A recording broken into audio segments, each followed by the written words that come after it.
okay, whichever. Now I have a two module, AWS and GitHub, and main.tf, I will delete everything. So here, not needed, delete. So now the question is, how do I call AWS and Terraform module? And that is where I just need to do some little bit of copy and paste.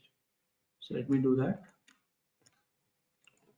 Terraform module, and here. How do we call the local module? So local module you can call like this. Here module 1, module 2. Now what is the module name? AWS. And what is another module name? GitHub. Now this directory is dot local, right? So dot. Now here this name can be anything, GitHub and AWS. So guys, what I did, nothing great. You will see that skeleton. Let me cancel this, clear the screen. Great. Look at this here. What I did, I created one module here and one module here, AWS and GitHub, and inside that I have a modules file.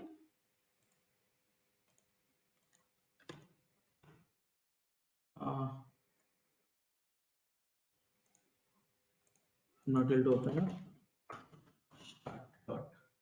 So I have created one module here and one module here, and then both the child module I'm calling from the root module, which is here. So what is a module? Module is nothing but a directory structure which has a multiple tier programs, and no matter how many files you have in each directory, that will become one module. Are you understanding, all of you?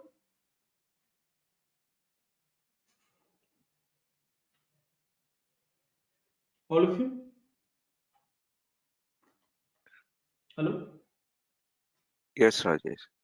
So, okay, so now, so the main idea is, you have code which can be very long. Rather than running the whole code, you just call specific modules as and when required.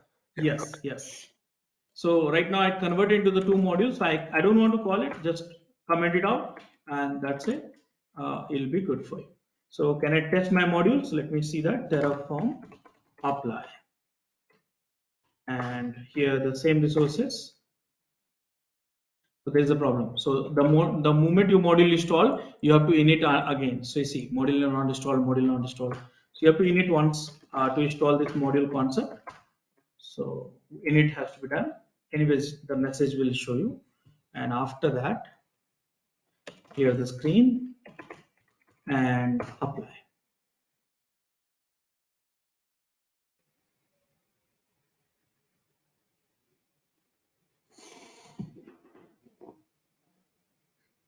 Now see here.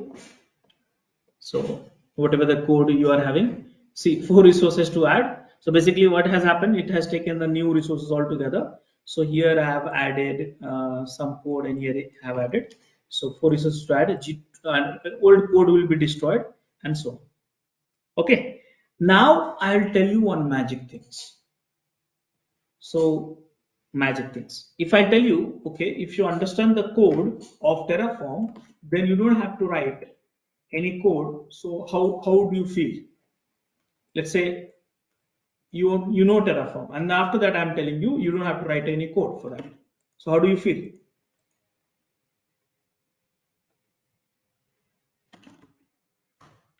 All of you? Like ChatGPT. Yeah, so I'll tell you guys, this is I'm teaching you because just to make sure that you understand the coding standard. Okay, but you know what, all this module, many thousands and thousands of module has been developed actually. Where exactly those are? So let me show you, and let me use that module, Terraform module site, yeah, and go to the website which is called registry.terraform.io. It will be in the recordings, so you can check it out. And you see that here, from here you can download the providers also. This, so I showed you 2500 plus provider, but you know what, how many modules are there? So let me show you. Look at this, 12,000 plus modules are there, and it's counting every day. So people are writing a module and sharing it. So now the question is, how can I use modules written by someone else? So let's use one of the module, let's say VPC. So in a VPC, if you know that AWS, you have to create a VPC, subnet, route table, VPC, internet gateway, and NAT gateway, and all this stuff, right?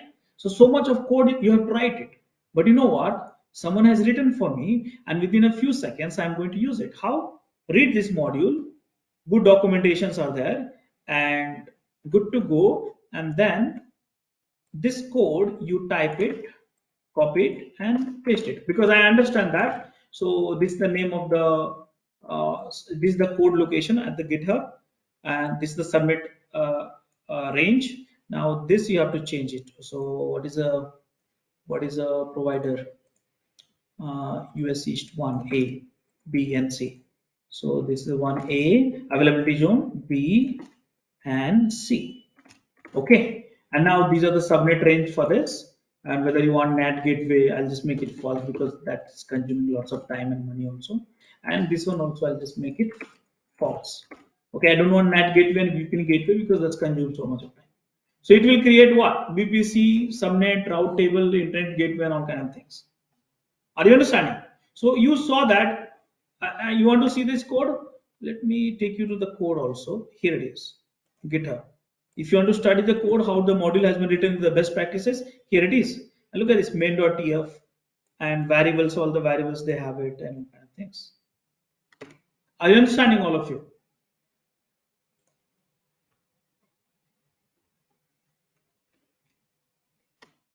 Are you understanding, all of you? Yeah.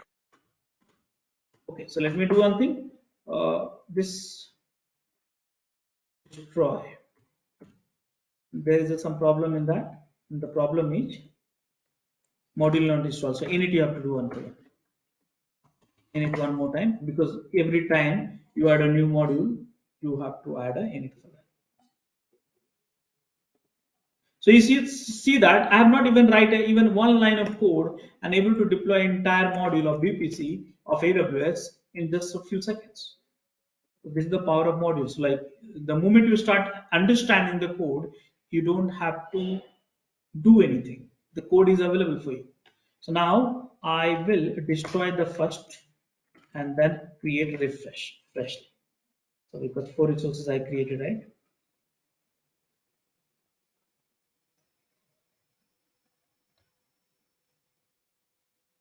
And there's one repository which is creating a trouble because of name, and that is where is exactly that is. So let me refresh this.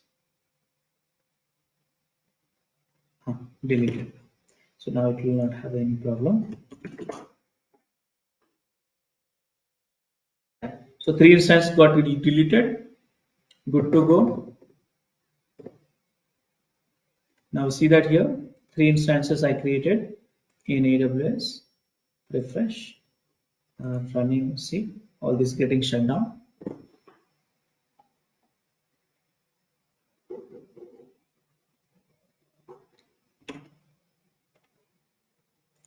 And almost done. And then I'll show you that VPC also. So go to the AWS VPC. VPC. Enter.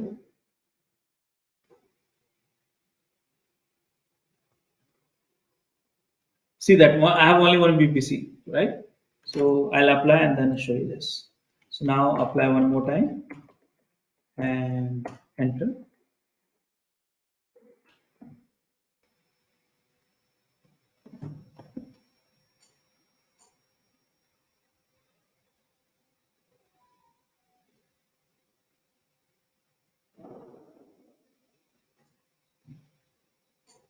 Yes.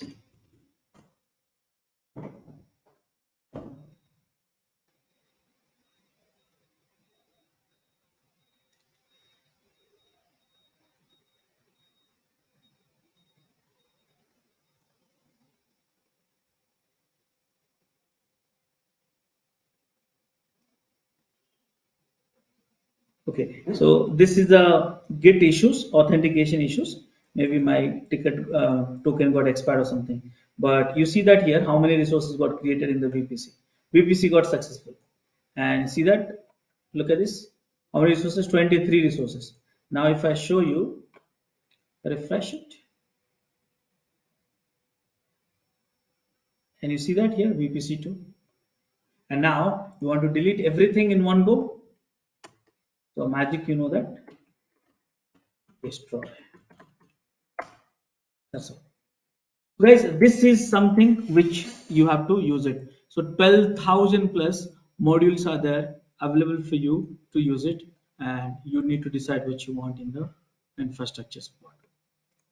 Any questions so far, all of you?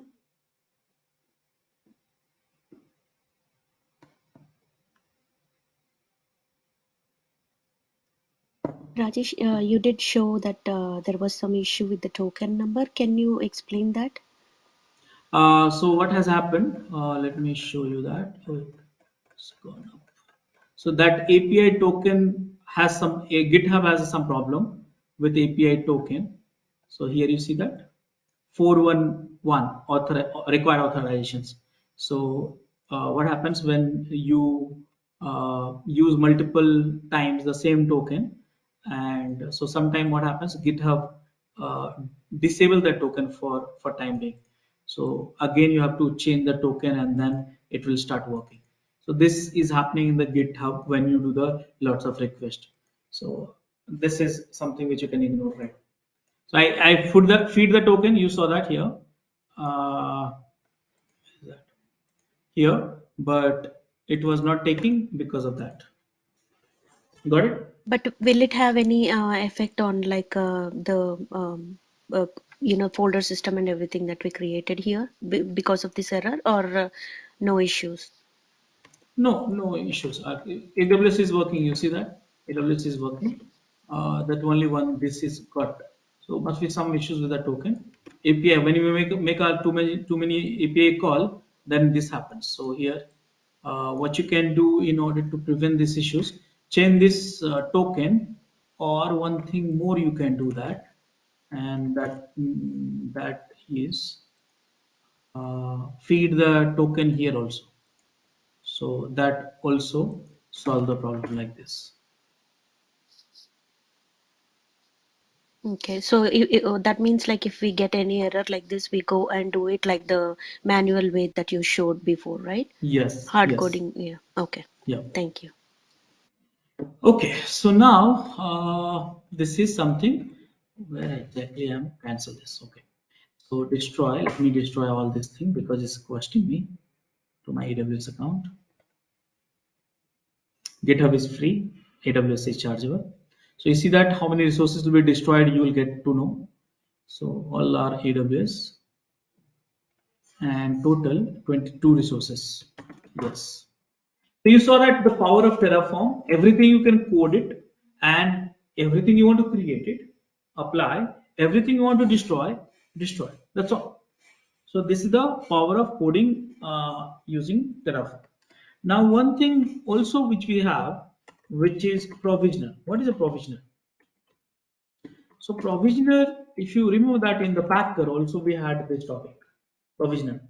So provisioner means, let's say once you create a EC2 instance here, here, so what you want to do inside it? Do you want to do something inside it? So for that we use a provisioner.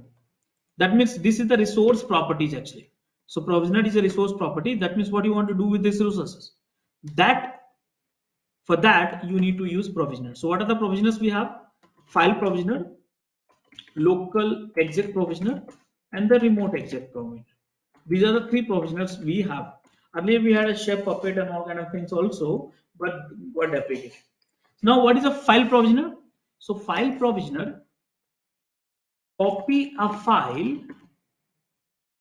from host. Now what is the host here in this case? Any idea? What is a host? Host means from where you are running the Terraform code. I repeat, host is nothing but from where you are running the Terraform code. That's a host. To VM, two resources. Okay. only after resources being created. Okay, so understand that very simple way. Now, what is a local exec will do? Local exec will run command and script in the host only after resources being created. And here remote exec run command and script in resource only after created. I don't know how many of you have understood.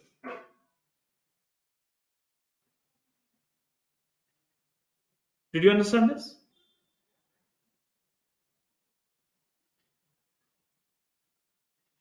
Yeah. Yeah. So let me show you some example for it. So Terraform provisioner. This spelling mistake I do a lot in this. Terraform provisioner. This is the right spelling mistake. So enter. So here I'll go for only one example.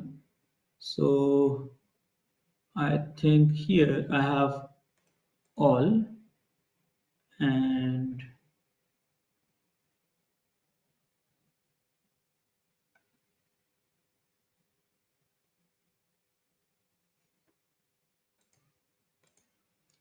I want to show you something. This is also good.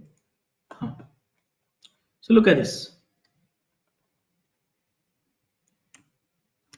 Look at the code. So what you are doing, you are creating AWS instance. Now in AWS instance, inside this code, okay, see that what you have: local exec, provisioner, remote exec, and file. So remember that for file, because it's copying the file from the host to EC2 instance. So for that you require the access. So connection is there. So user ID, keys, and IP address. SSH connection, type of the connection SSH. For remote or exec also, because you are running the command and script in the EC2, so for that also you require remote exec. For local exec you don't need it. Okay, so this will create some file here in this my Windows machine. This touch will work in the bash actually, and then this will create a file inside a TMP, and this will copy the file from here to remote location here. Are you understanding, all of you? What is a provisioner, all of you?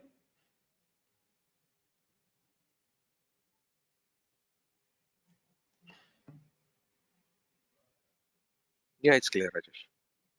Yeah. So anything if you want to do in the resources, you can use the provisioner. So now this is Terraform. So let me summarize this. And if you have any questions, I'll help you. What is Terraform? Why we have it? Why Terraform we are using? How Terraform works? How to install it? Okay, component of Terraform. I mean, how to download providers. How to write a code. How to run a code. What variables? Terraform variables. Terraform conditioning. And Terraform looping.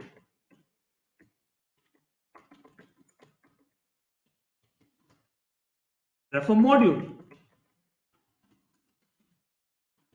And Terraform, last one, provisioners. Any questions so far, all of you? Thanks for watching. Want to study further? Join our training programs today.